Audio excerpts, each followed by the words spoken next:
ಸಭೆ ಮಾಡ್ಬೋದು. 6 ಕಿಲೋಮೀಟ್ರ್ ಒಳಗಿರುವ 6 ಕಿಲೋಮೀಟ್ರ್ ಮೇಲ್ಪಟ್ಟವು ನಗರಸಭೆಗೆ ಆಗಲ್ಲ. ಅವು ಇಷ್ಟು ಕಿಲೋಮೀಟ್ರ್ ವ್ಯಾಪ್ತಿ BMC ಲೆಟ್ರ್ ಸಿಗಲ್ಲ. First of all BMC letter ಸಿಗಲ್ಲ. ಆಮೇಲೆ ನಮ್ಮದು ಹಸಿರು ವಲಯ ಸರ್, ನಮ್ಮದು ಹಸಿರು ಕಮ್ಮಿ ಅಂದ್ರೂ 2000 ಎಕರೆ ಇದೆ ಹಸಿರು ವಲಯ.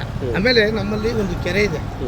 ಆ ಕೆರೆ 3 ಹಳ್ಳಿಗೆ ನೀರು ಹೋಗುತ್ತೆ. ಅದು ಕುದುರೆಗುಂಡಿ, ಸಾದ್ರಳಲು, ಬೋರಾಪುರ ಹಿಂಗೆ ನೀರು ಹೋಗುತ್ತೆ. ಆಮೇಲೆ ನಮಗೆ ಸಾಕಷ್ಟು ಅನುದಾನ ಮೊದಲು ನಗರಸಭೆಯಿಂದ ಬೇಕಾಗಿಲ್ಲ. ನಮ್ಮದೇ ಆದಂಥ ಇಂಡಸ್ಟ್ರಿ ಇದೆ.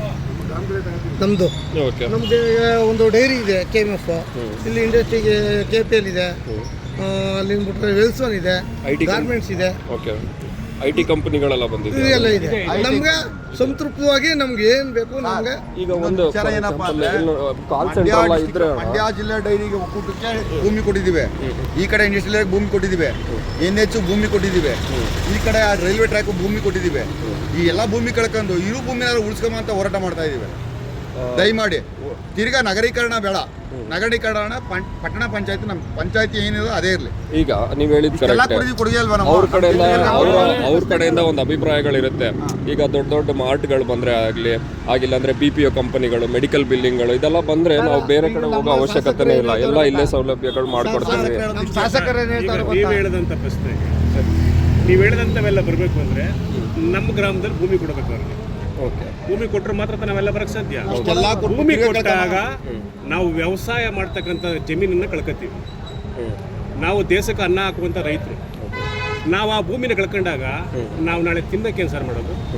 ಆಲ್ರೆಡಿ ಇದೇ ಗ್ರಾಮದಲ್ಲಿ ಹಾಲು ಒಕ್ಕೂಟಕ್ಕೆ, ಇಂಡಸ್ಟ್ರಿಯಲ್ ಏರಿಕೆ ಮತ್ತು ಹೈವೇ ರಸ್ತೆಗೆ, ರೈಲ್ವೆ ಟ್ರ್ಯಾಕ್ಗೆ ಸಾಕಷ್ಟು ಒಂದು 300-350 ಎಕರೆ ಜಮೀನುಗಳನ್ನ ಈ ಗ್ರಾಮದಿಂದಲೇ ಕಳ್ಕೊಂಡಿದ್ದಾರೆ. ಇರ್ತಕ್ಕಂಥ ಜಮೀನಿನಲ್ಲಿ ಏನು ಅಲ್ಪ ಸ್ವಲ್ಪ ಜಮೀನಿನಲ್ಲಿ ಜೀವನ ಮಾಡ್ಕೊಂಡು ಹೋಗ್ತಾ ಇದ್ದಾರೆ ಸರ್. ಆಮೇಲೆ ಬೆಳೆದು 4 ಜನ ಜೀವನ ಮಾಡೋದು, 4 ಜನಕ್ಕೆ ಅನ್ನನ ಹಾಕ ಹೋಗ್ತಾ ಇದ್ದಾರೆ.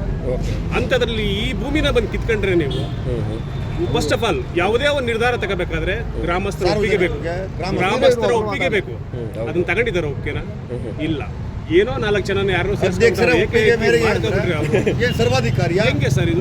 ಆಮೇಲೆ ಒಂದು ನಾನು ಹೇಳೋದು, ಇವರು ಯಾರೋ ಈ ಮಾನ್ಯ ಶಾಸಕರು ಈ ಕೆಲಸ ಮಾಡೋರಲ್ಲ, ಮದ್ದೂರು ಮಾನ್ಯ ಶಾಸಕರಾದವರು, ಅವ್ರಿಗೆ ಅಷ್ಟೂ ಕಾಳಜಿ ಇದ್ರೆ ಮದ್ದೂರಿನಿಂದ 6.5 ಕಿಲೋಮೀಟರ್ ಇರ್ತಕ್ಕಂಥ ಗ್ರಾಮನ ಬಂದು ಮಾಡೋದು. ಮದ್ದೂರು ಆಜು ಬಾಜಲ್ಲಿ 1 ಕಿಲೋಮೀಟರ್ ಅಲ್ಲೇ ಅವ್ರೂರು ಇದೆ, ನೀಲ್ಕಂಡಳ್ಳಿ ಇದೆ, ಆ ಕಡೆ ಆಲೂರು ಇದೆ, ನೀರಿನ ಸೌಕರ್ಯ ಇದೆ, ಸಿಂಸಾ ನದಿ ಇದೆ, ನೀರಿನ ಸೌಕರ್ಯ ಇದೆ. ಯಾಕೆ ಮಾಡೋಕ್ಕಾಗಲ್ಲ? ಕಾರಣ ನಮ್ಮ ಊರನ್ನೇ ಆಯ್ಕೆ ಮಾಡ್ಕೊಳ್ಳೋ ಕಾರಣ ಇಂಡಸ್ಟ್ರಿಯಲ್ ಏರಿಯಾ. ಈ ಕಡೆ ಹಾಲು ಒಕ್ಕೂಟ ಇದೆ, ಈ ಕಡೆ ಇಂಡಸ್ಟ್ರಿಯಲ್ ಏರಿಯಾ ಇದೆ. ಹಣ ಮೊತ್ತವಾಗಿ ಬರುತ್ತೆ, ನಮ್ಗೆ ಅದೇ ಸಾಕು, ಹಣ ಮೊತ್ತವಾಗಿ ಬರುತ್ತೆ. ಅದಕ್ಕೋಸ್ಕರ ಇದನ್ನ ನಗರಸಭೆ ವಶಪಡಿಸ್ಕೋಬೇಕು.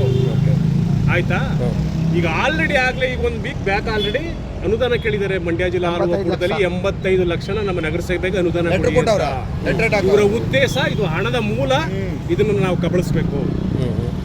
ಸೊ ಇವಾಗ ಒಂದು ಸ್ವಲ್ಪ ಜಾಗ ಕೊಟ್ಟರೆ ಹಾಗೆ ಎಲ್ಲ ಕಬಳಿಸ್ಕೋತಾರೆ ಅನ್ನೋದೊಂದು, ಆಕ್ರಮಿಸ್ಕೋತಾರೆ. ನಾಳೆ ನಾವು ಜೀವನಕ್ಕೆ ಏನು ಮಾಡ್ತೀವಿ? ತಿನ್ನ ಅನ್ನಕ್ಕೆ ನಮ್ಗೆ ಪಂಚಾಯತಿ ಇಲ್ಲ ಅಂದ್ರೆ ಏನು ಹೋಗುತ್ತೆ ಗೊತ್ತಾ ಸರ್? ನರೇಗಾ ಹೋಗುತ್ತೆ. ನಮ್ಮ ಮಕ್ಕಳು ಓದ್ತಾ ಇರುವಂಥ ಮುದ್ರಣ ಗ್ರಾಮೀಣ ಕೃಪಾಂಕ ಹೋಗುತ್ತೆ. ಆಯ್ತಾ? ನಮ್ಮದೇ ಆದಂಥ ಕೂಲಿ ಕಾರ್ಮಿಕರಿಗೆ ಕೆಲಸ ಇದೆ. ದೊಡ್ಡ ದೊಡ್ಡ ಕಾನ್ವೆಂಟ್ಗಳು ಕಟ್ಟಿಸ್ತೀವಿ, ದೊಡ್ಡ ದೊಡ್ಡ ಶಾಲೆಗಳು ಕಟ್ಟಿಸ್ತೀವಿ ಅಂತಾರೆ.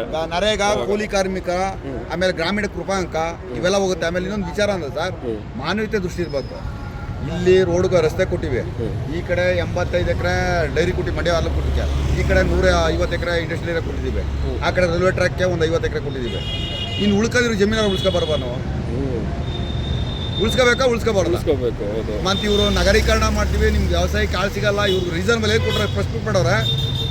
ಇದು ನಿಮ್ಗೆ ವ್ಯವಸಾಯ ಮಾಡೋರಿಗೆ ಆಳು ಸಿಗಲ್ಲ, ನೀವು ಅದಕ್ಕೆ ನಗರೀಕರಣ ಮಾಡ್ಬಿಟ್ಟು ಉದ್ಯೋಗ ಕೊಡ್ತೀವಿ. ಉದ್ಯೋಗ ಏನು ಮಾಡಿ ಚರಂಡಿ ಗೋರಾಕ್ ಕೊಟ್ಟಾರ? ಚರಂಡಿ ಗೋರಾಕ್ಸರ